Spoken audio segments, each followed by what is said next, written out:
Okay, imagine this. You've just spent, say, 8 hours navigating meetings, traffic, small talk, all that constant digital hum of the modern world. Hmm. You finally get to your front door, you turn the key, step inside, and a switch just flips. Yeah. There's this quiet that settles over you, a kind of relief that it almost feels like it's cheering you on. Yeah. Why is the space of your home so often the most energizing, meaningful, and genuinely alive space you know? It's one of the most misunderstood psychological spaces we inhabit. The common assumption is that people who cherish staying home are, I don't know, passive. Right, that they're avoiding life. Exactly, avoiding life out there. But when we took a deep dive into the sources, we found the opposite is true. The act of choosing home is an active process of connecting with something critical in here, Hmm. something essential for clarity, for creativity, and for emotional durability that gets absolutely drowned out by all that external noise. Exactly. Today we are exploring the psychology behind people who thrive in their own space. And this isn't just about preferring quiet. It's about a deeply wired, successful inner design that uses the home as a specialized emotional and cognitive workshop. And that really confirms our mission here. We are taking a deep dive into sources that fundamentally reframe what it means to stay home. Right. They suggest that this practice isn't shrinking your life or limiting your world, it's actively expanding your inner universe. It's like an operating system upgrade for the mind. So let's unpack that crucial foundation then. Yep. We talk a lot about complex external systems, but the most sophisticated system we really deal with is the human nervous system Oh, for sure. and its real-time response to the environment. Mm. Home is not merely a location. For so many of us, it is a power source. It's where the internal battery recharges through specific, measurable physiological mechanisms that really nowhere else can replicate. Hmm. Just think about that immediate, involuntary physical shift when you cross your threshold. Your shoulders drop maybe half an inch. Your jaw unclenches. Yeah. Your breathing spontaneously deepens and slows down. That whole process is your nervous system sensing the physical and social walls and finally recognizing safety.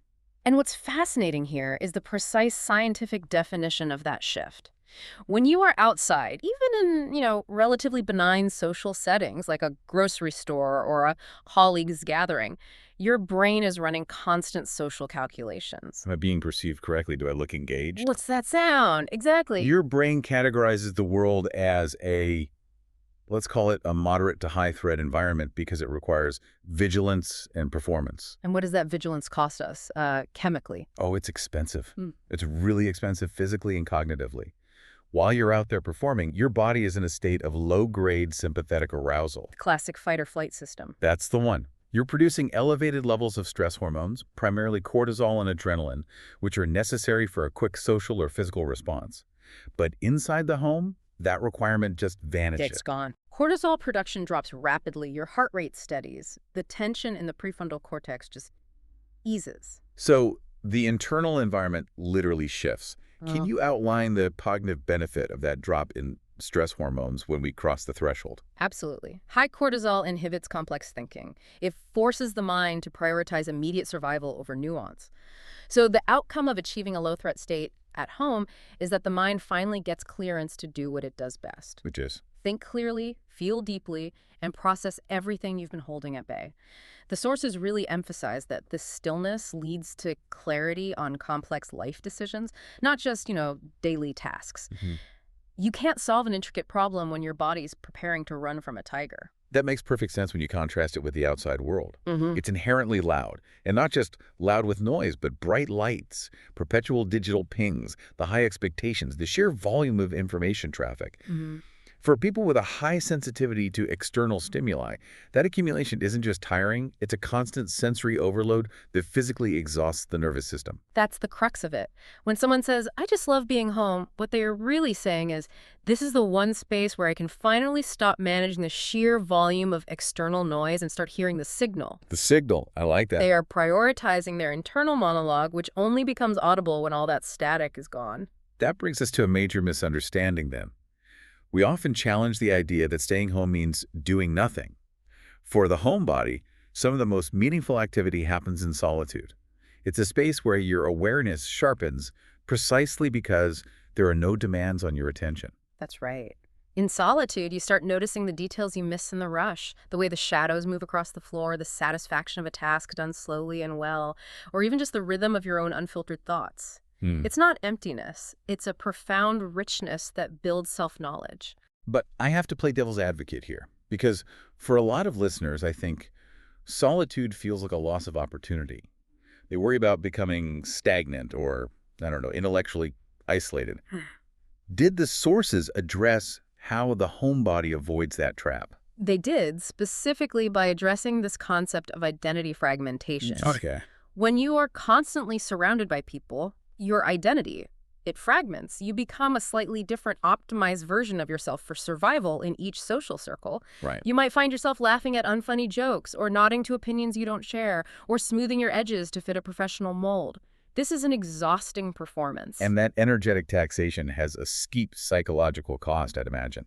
Exactly. The shift at home is profound because you are your only audience. You stop performing and you start being. Hmm. You think in your native, unfiltered mental language, and you feel what you actually feel, not what you think you should feel. That practice of unfiltered existence builds what one source called self-knowledge capital. The self-knowledge capital. Yeah. It's the ability to sit with a recent failure and analyze it without immediately needing to find external validation or distraction. That leads to a really interesting paradox of connection. The sources note that people who love staying home often report having deeper relationships, not fewer. Because they're highly selective. They're selective about who they spend their precious recharge time with. They crave presence, not performance. They avoid the superficial networking or the surface-level chatter that drains the energy they need for genuine connection. Their friendships are defined by comfortable silence, Oh, that's a good measure. isn't it? The ability to simply be with another person without needing to fill the air with words. They choose quality over quantity every time. And we absolutely must address the elephant in the room here. Loneliness. Society often conflates being alone with being lonely. And that is such a critical distinction. Loneliness is about feeling disconnected, and as we established, you can feel profoundly disconnected in a crowded room if you're performing a role that others expect. Okay. For those who thrive at home, being alone equates to peace. It is, as the sources elegantly phrased it, intimacy with your own soul. Wow. The ability to sit with your thoughts, your memories, your dreams, without needing external approval to validate them, it is a sign of deep emotional maturity. That brings us directly into the dimension of emotional sensitivity. A great many homebodies aren't just introverted.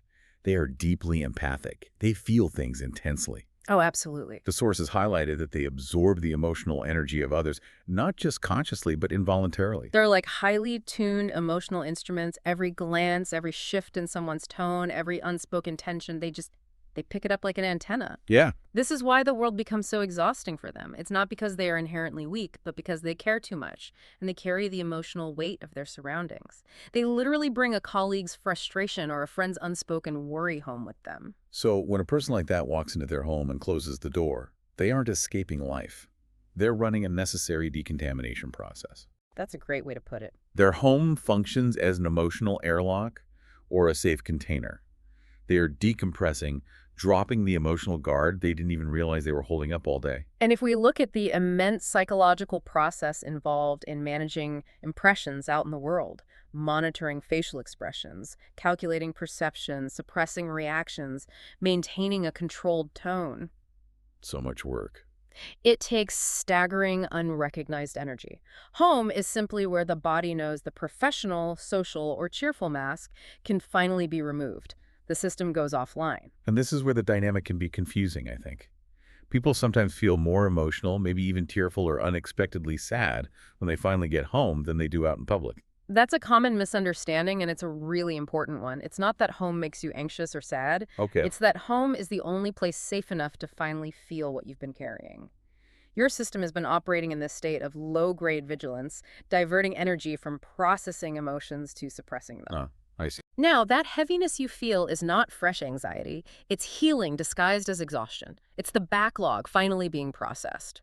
For those who have spent a lifetime wearing professional, social, or strong masks, taking them off at home is the most radical and necessary act of self-care. We've established home is where we heal. But healing requires structure, doesn't it? Mm-hmm. Is that why the sources suggest that the seemingly despised idea of routine is actually foundational to the homebody's success? Absolutely. Routine gets a terrible rap. We associate it with boredom and the enemy of spontaneity. Right. But the brain doesn't love predictability because it's boring. It loves it because it is profoundly calming. Routine acts as emotional regulation because it automatically stops the mind from scanning the horizon for chaos, surprise, or threats. So the small rituals, the morning coffee in the same mug, the chair by the window, the order in which you clean up, they aren't just habits then. No, they are powerful psychological anchors. They create a stable, predictable foundation that sends continuous signals of safety to the limbic system. When the external world is volatile, these anchors are non-negotiable stability points. Here's where it gets really interesting for me. The link between that stability and generative thought. Hmm. Once your nervous system is consistently safe and not spending all its energy on threat scanning, your mind begins to wander. Not in a distracted way, but in a generative way. This is often related to the function of the brain's default mode network, or DMN. When the brain is relaxed and not actively engaged in a complex external task, the DMM activates. This is the mechanism responsible for long-term planning, synthesizing memories, and creative pattern recognition. Solitude and routine create the specific mental bandwidth required for this creativity of thought itself to flourish. Insights bubble up. Ideas connect things you could never force in a noisy office. We know history is full of examples of great thinkers and artists who championed solitude, like Virginia Woolf's unwavering need for a room of one's own. They required space, not just to work, but to simply dream and wrestle with ideas that didn't fit neatly into casual conversation. And this need for generative solitude becomes particularly poignant later in life among seniors. They often have the time, the space, and this rich accumulation of experience. That combination is incredibly fertile ground for creative bloom. I love that. They might finally start writing the memoir, or deeply engage in a complex hobby, or simply spend more time thinking deeply, making sense of their entire life story, and connecting dots they never had the time or space to connect when they were busy achieving. Right. None of that deep personal integration happens in a constant rush. So if we synthesize this whole picture, it sounds like not everyone operates on the same energy rhythm. Precisely.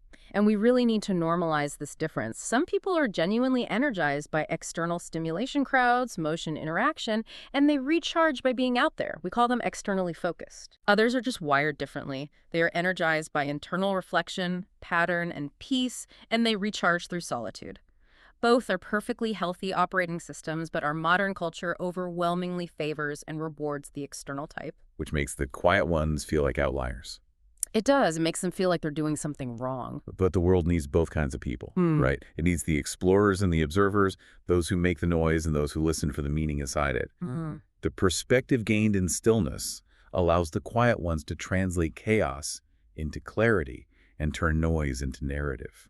And this understanding, especially later in life, translates into profound wisdom.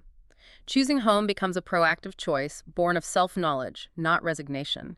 It's honoring the deep-seated right to know what genuinely nourishes you.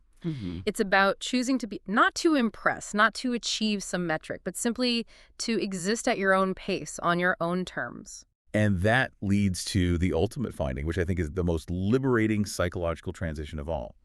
Home eventually becomes a state of being that you carry inside you, an internal sanctuary. That's it. Once you build that psychological place of peace, that internal low-threat environment, you stop needing external conditions to feel okay. This shifts your center of gravity. You stop looking for external validation and stability, and you find it internally. It's a liberation. It is, because the peace becomes portable. So you can step out into the world without losing yourself in it. You can navigate chaos without being consumed by it, because you know that no matter what happens out there, you have a home to return to, not just physically, but psychologically. Exactly. You bring calm, presence, and depth to every interaction because you are already whole. So what does this all mean for you, the listener? The core psychological takeaway here is powerful. Loving home is tuning in, not missing out. It's a radical act of self-knowledge and self-care that strengthens your emotional intelligence and values authenticity over applause. It makes you a more stable, centered person in the world. And here's the final provocative thought for you to carry with you. When you learn to feel profoundly at home within yourself, the world becomes less intimidating and more inspiring. You stop focusing on external achievement for validation, and you start generating contribution from a place of genuine abundance. You become someone who doesn't add to the overwhelming noise, but who carries stillness like a gift into every space you enter. Wow. The final definition of home, then, isn't just walls and furniture. It's about returning to yourself over and over again, physically and psychologically, until you realize you were never really alone. You were just coming home to the most powerful, centered version of yourself.